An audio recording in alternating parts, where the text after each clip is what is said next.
Everyone. I hope you all are doing very well, and it's very tough for you all to be locked down at your home. दिक्कत तो है, काफ़ी दिक्कतें हैं, अभी मोतिहारी की सिचुएशन भी बहुत ख़राब है। सो बच्चों, हम आप लोग से रिक्वेस्ट करेंगे अपना टेक केयर करें और आगे अपनी पढ़ाई को कंटिन्यू करें जूम क्लासेस पे। And I hope you all are doing very well. So अब आज हम लोग आगे बढ़ते हैं अपने न्यू टॉपिक पे, फंडामेंटल ड्यूटीज़। फंडामेंटल राइट्स हम लोगों ने पढ़ा है पहले, और अब फंडामेंटल ड्यूटीज़ के बारे में पढ़ेंगे। एक वर्ड का डिफरेंस है, there is difference between two, only two words, one is right and another is duty. Duty से आप लोग समझ सकते हैं कि ये ड्यूटी क्यों ऐड किया गया है। This is because it is adding up on the students so that they can come up with the understand what are the main duties of a citizen, being a citizen of a country। एक country के citizen बनने में क्या फ़ायदे हैं और क्या हम लोग की अपने धर्म बनते हैं कि हम अपने कंट्री को कैसे आगे बढ़ाएं। So for that the fundamental duties was added in Indian Constitution in 1976। It was added in the 42nd amendment। amendment क्या होता है कि चेंजेस होते हैं, टाइम टू टाइम हम लोग को कुछ चेंज करना पड़ता है। जैसे कि हम लोग की पढ़ाई है, हम लोग की पढ़ाई की जो मटेरियल्स है, मटेरियल्स अभी हम लोग को अभी हम लोग क्लास अटेंड नहीं कर पा रहे हैं। जब क्लास अटेंड नहीं कर पा रहे हैं, इस सिचुएशन में हम लोग क्या करेंगे कि हम लोग एक नई ड्यूटी हम लोग की है कि हम लोग जूम के थ्रू, यूट्यूब के थ्रू बच्चों के पास मटेरियल पहुंचा रहे हैं। ये एक चेंज लाया स्कूल मैनेजमेंट में अपने आप में और टीचर्स ने। Similarly amendment was made for the fundamental duties to mainly 10 duties were added in 1976, but later on in 2002 in the 86th amendment one more duty was added, and that altogether there are normally 11 duties of fundamental. The main fundamental duties are noted down here. I will be discussing one by one. We can see that a fundamental first is to value. First fundamental duty is to value and preserve the rich heritage of our composite culture। अब इसमें ये है कि हम लोग की जो culture है, कल्चर को हम लोग डिनाई नहीं कर सकते हैं। कल्चर है, हम लोग कोई हिंदू है, कोई मुस्लिम है, कोई क्रिश्चियन है, कोई सिख है, मतलब we are having different culture as our secular country. We are having different culture. Now it's our duty to preserve our heritage. अगर हम लोग डेवलपमेंट के नाम पे अपनी नेचुरल हेरिटेज या कल्चरल हेरिटेज को हम लोग उसको डिस्ट्रॉय करें, ये हमारे लिए बहुत गलत चीज़ हो जाती है। इन दिस सिचुएशन हम लोग को क्या करना पड़ेगा कि हम लोग को उस चीज़ के लिए स्टैंड बाय करना पड़ेगा एक नेशन के तौर पे। Sometimes government is not knowing what is from where to just take out the roadways and railways. Sometimes our जो पुराने ज़माने में जो हमारे एंसेस्टर्स ने बनाया है, एंसेस्टर्स ने हमारे लिए जो भी मंदिर मस्जिद बनवाए हैं, उसको उसके पास से पास बाई कर जाता है। उस सिचुएशन में ये लोकल सिटीजन्स क्या करते हैं कि वहाँ पे वो लोग जाके अपने आप को बचाव करते हैं कि नहीं, हमारे लिए ये बहुत ज़रूरी है, हम लोग इस चीज़ को चेंज नहीं कर सकते हैं, आपको अपना रास्ता चेंज करना होगा। We can take the example of Chhinnamasti का मंदिर ऑफ मुजफ्फरपुर काटी रोड।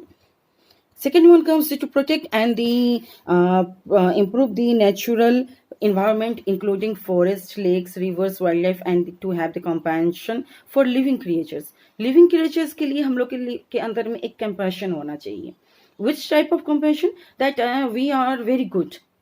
जैसे हमारी फॉरेस्ट है, फॉरेस्ट में अगर आप जाइएगा, चाहिएगा कि कोई भी टिम्बर ले लें, कोई भी प्लांट को हम लोग उखाड़ लें, कोई भी ब्रांचेस काट लें, कोई भी एनिमल को हंट कर लें, no, it is illegal. It comes in our fundamental duty that we have to take care and preserve all this things. At this time of lockdown we can see that different measures are being taken कि हम लोग अपने आप को बचाव कर सकें। इस चीज़ के लिए हम लोग ने लॉकडाउन किया है। अब naturally everything is getting heeled, सारी चीज़ें हमारी ठीक होते जा रही हैं। नेचुरल जो भी हमारे बीच में प्रॉब्लम हो रही थी, वो चीज़ हम लोग चाह के भी उस टाइम में नहीं कर पाए। ये हमारी फंडामेंटल ड्यूटी के तहत आता है कि हम लोग अपने रिवर, नदी, नाले जो हमारे बहुत ज़्यादा पूजा पाठ वाली चीज़ हैं और हमारे जो एथनिक और हमारे जो रिचुअल्स से जुड़े हुए चीज़ें, उस चीज़ को हम लोग नहीं खराब होने दें। To develop the scientific temper, humanism and the spirit of inquiry and reform. Reform क्या होता है?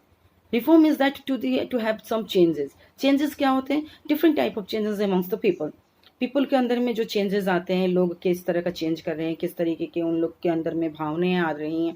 पीपल अपने आप को समझ नहीं पा रहे कि मैं क्या कर रहा हूँ, क्या नहीं कर रहा हूँ।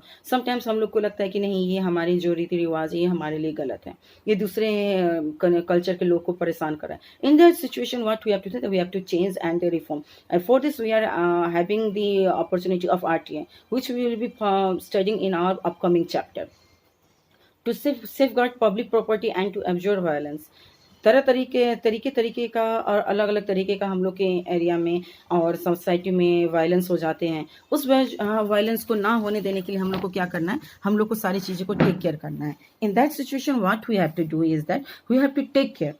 What we have to do, we have to go through the reasons why this type of violence is happening, और उसके बाद में उसके रिगार्डिंग हम लोग को अपने कॉन्स्टिट्यूशन में और अपने कॉन्स्टिट्यूशन को मद्देनजर रखते हुए उसके रिगार्डिंग RTI फाइल कर सकते हैं और उसके रिगार्डिंग हम लोग अपनी ड्यूटी निभा सकते हैं।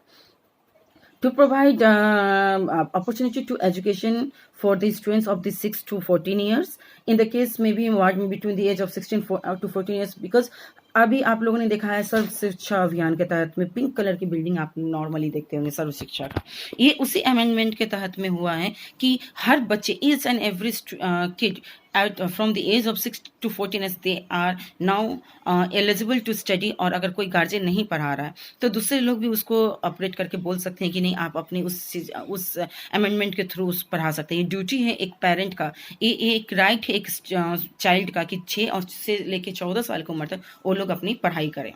Another comes to avoid the constitution and respect its ideals and institution, the national flag and the national anthem.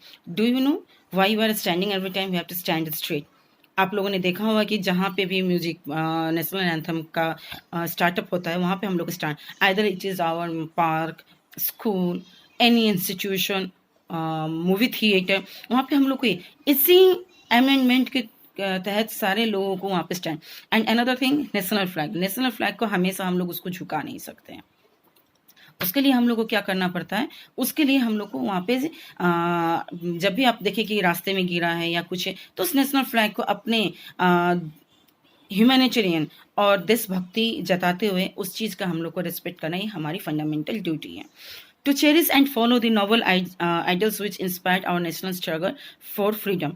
जो लोग भी हमारे शहीद हुए हमारे नेशनल फ्रीडम के लिए, उनको हमेशा हम लोग को रेस्पेक्ट देना है और हमेशा उनको हम लोग को आगे बढ़ाना है और उसके रेस्पेक्ट के लिए हम लोग कभी पीछे नहीं हटना है।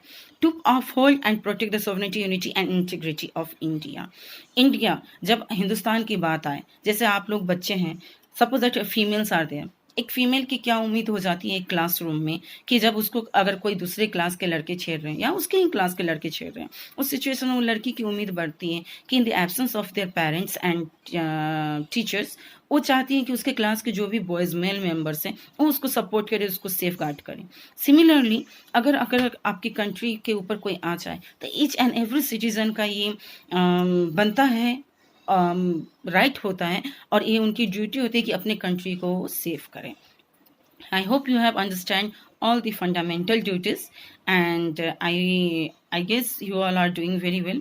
Next topic we are going to study about the federal form of government in our next video. Thank you. Have a nice day.